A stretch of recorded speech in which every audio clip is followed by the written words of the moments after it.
খাটিয়া ধরবে এই জায়গাটুকু অন্তর্পক্ষে রাখুক। গতকাল রাত্রে তারা হঠাৎ করে আমাদের দুই পায়ের যেই যাওয়ার রাস্তাটা এইটাও তারা ওয়াল দিয়ে বন্ধ করে দিচ্ছে।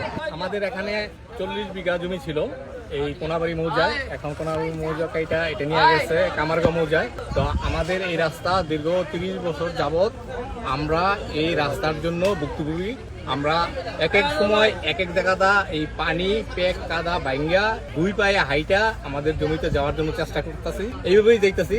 গতকাল রাত্রে তারা হঠাৎ করে আমাদের দুই পায়ের যেই যাওয়ার রাস্তাটা এইটাও তারা ওয়াল দিয়া বন্ধ করে দিচ্ছে। এতে করে আমাদের এখানে যতগুলো ফ্যামিলি আছে এই ফ্যামিলি 50টা ফ্যামিলির মতো আমরা সবাই এটার ভুক্তভোগী এবং আমাদের যাতায়াতের জন্য খুবই সমস্যা হচ্ছে।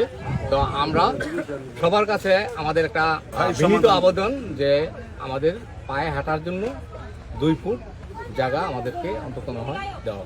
মেজবা উনি যখন এই প্রথম পিলার গাড়ে তখন আমি বলছি যে কাকা দেখেন আমরা এতগুলা ফ্যামিলি এটা চলাচল করি, আপনি যদি মরার জন্য তো একটা রাস্তা প্রয়োজন, যে একটা লাশটা নিয়ে যাবে সেই রাস্তাটা যদি না রাখেন তাহলে আমরা কিভাবে চলবো?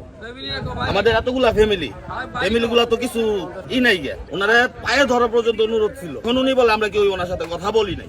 এটা যদি বলে মানুষজন যে হ্যাঁ আমরা চলাচলের রাস্তাটা বন্ধ করে দিবে, এটা কেউ কথা বলে নাই, এটা যদি কেউ বিশ্বাস করে তাহলে এটা বিশ্বাস করবে। আমরা ওনার কাছে চাইছি যে একটা লাশ নিয়ে যাবে, 4টা মানুষ 4টা খাটিয়া ধরবে এই জায়গাটুকু অন্তর্পক্ষে রাখুক। আচ্ছা, প্রশাসনিক ভাবে আপনারা কোনো 30 বছর যাবত এই রাস্তাটা দেখায় জমিগুলা বিক্রি করছে, ওনারাই বিক্রি করছে, ওনাদের জমি এখানে ভিতরে ছিল 30 বছর যাবত।